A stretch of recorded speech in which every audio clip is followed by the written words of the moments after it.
Whenever there is a discussion on things one should include so that it ranks on the Google, almost everyone has the same advice repackaged. Or they believe, I think I need to build more backlinks. But as you move into your SEO journey, you will find quite a few pages that rank in the top with lesser backlinks and lesser authority.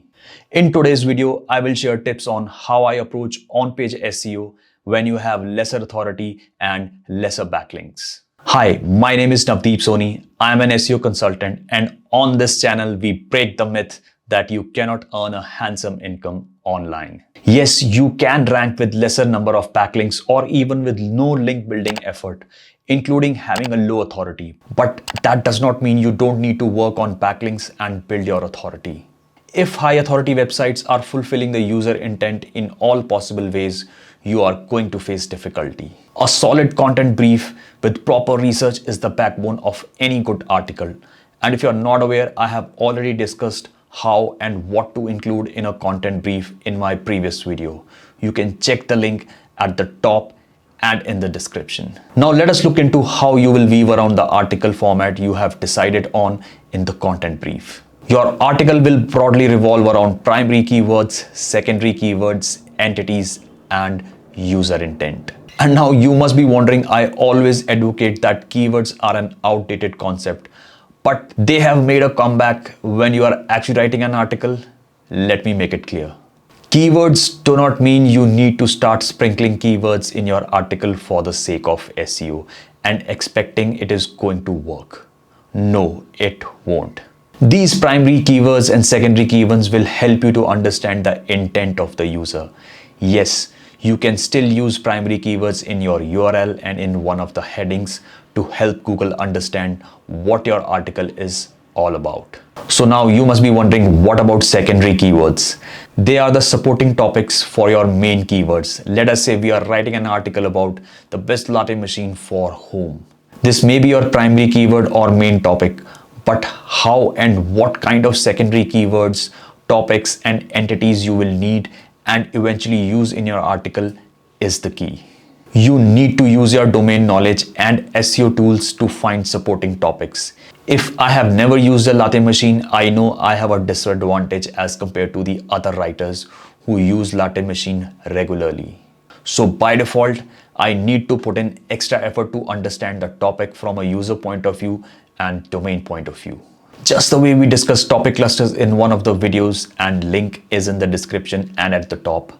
In a similar fashion, we need to find supportive subtopics that may go as subheadings but are not good enough for a separate post. All these subtopics entities will be part of your user intent or of user interest when he is searching for the best latte machine for home. Let me give an example. What is a latte machine? How latte machine is different from espresso machine.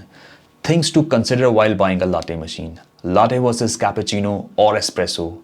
All these are some of the obvious things that a user might be interested in knowing, and more importantly, Google understands this intent and will push articles that maximum matches the intent. SEO tools can and will spell out many keywords, questions, phrases for latte machines, but you will have to give some thought to what matches the user intent for this article. That is one of the area where tools lack, and that is where your superpower lies. Your ability to think creatively and understand how SEO works. So now what about entities? In fact, if you can list down the important entities, they can also help you to find subtopics and phrases to use in your article. Either you use paid tools to find entities, or you can use Google NLP to manually find entities. Let me brief you on how to do that. Although NLP is a paid tool, it does provide a free demo version, and that is what we are going to use now.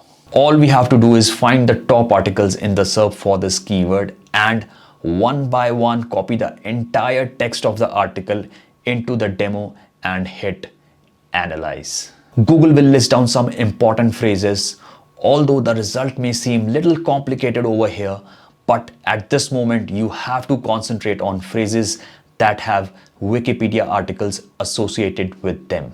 Put these phrases in your content brief for all the top SERPs, and that will form the important entities for your entire article. And here I wanted to add, you can check out example of entities used in my content brief video. Use them smartly in your subtopics or even create those subtopics or headings. I am not going to make this a lengthy video by sharing the basic on-page SEO techniques that almost every article or every YouTube shares.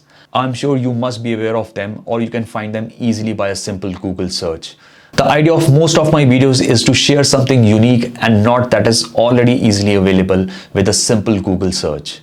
Use those basic on-page SEO tips, but make sure you use these tips I shared today along with them. But still, before closing the video, if I have to share my favorite on-page SEO tip, I would say don't forget to use internal links as per your topic cluster. An external link or reference links, and some original images and videos. Listening to these tips may sound easy or easy to implement, but it will take some experience to figure out how to satisfy the search intent and finding supporting subtopics for an article. I would say spend extra time on this area and slowly you will master this technique. I hope this video was useful, and if you have any queries about the things we discussed today, let me know in the comments. And like always, do share this video on your WhatsApp or Facebook groups, because when more people try these things, we get more data to refine the things and learn from each other. Subscribe to this channel, like this video, follow me on Instagram and Twitter to reach me directly. I will see you in the next video. Bye for now.